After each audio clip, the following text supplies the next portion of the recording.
Let's talk about The Killer with, of course, an actor that was in the film Next Goal Wins. Michael Fassbender is the killer in the film called The Killer, currently on Netflix. It had a limited theatrical release. This is directed by David Fincher, and it is pure David Fincher in terms of the way that the story is told, in terms of the gore and shock. It's also a very quiet film and somber. There's not, for much of the film, and there's not a lot of dialogue, but we live in the head of the killer. I'm not even sure if we ever find out his name.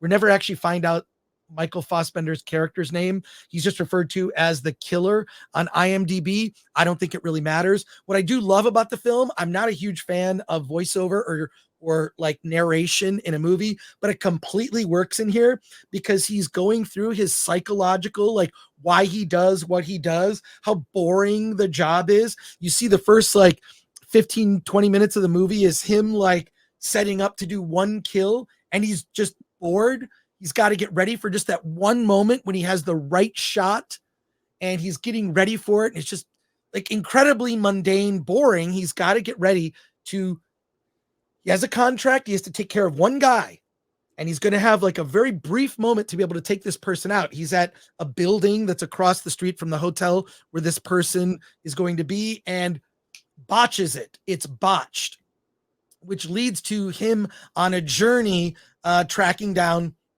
the people that may be responsible for this.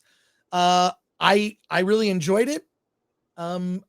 Tilda Swinton has a part. It's one scene, and she's fantastic in it. That scene is dark, and it's him just tracking down all the people within this organization that hired him to get to the truth.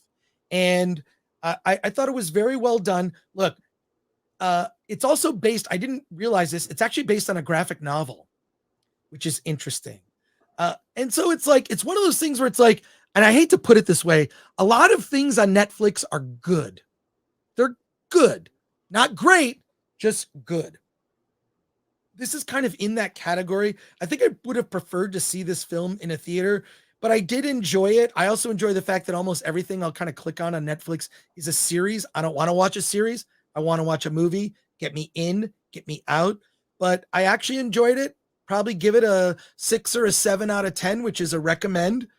And at least like, I just like that Fincher, he'll push boundaries and say something interesting, not necessarily new, but interesting. And Michael Fassbender, that guy is, I mean, he has a bod built like they're showing him he's doing these exercises and stretches to keep his body together. And it's pretty impressive. It's not digital effects. He's just stretching his body. And then there's a close-up fight in a house that involves a dog that is brutal, just brutal, where he's sort of improvising, looking for anything he can grab. I'm watching this going, oh my God, how did they film this? It's like close quarters fight where he's just trying to take out a guy with a knife. Really amazing. The Tilda Swinton scene is fantastic too. So recommend it. I recommend it. It's a 6.9 on IMDb. So that's about where I land on the film.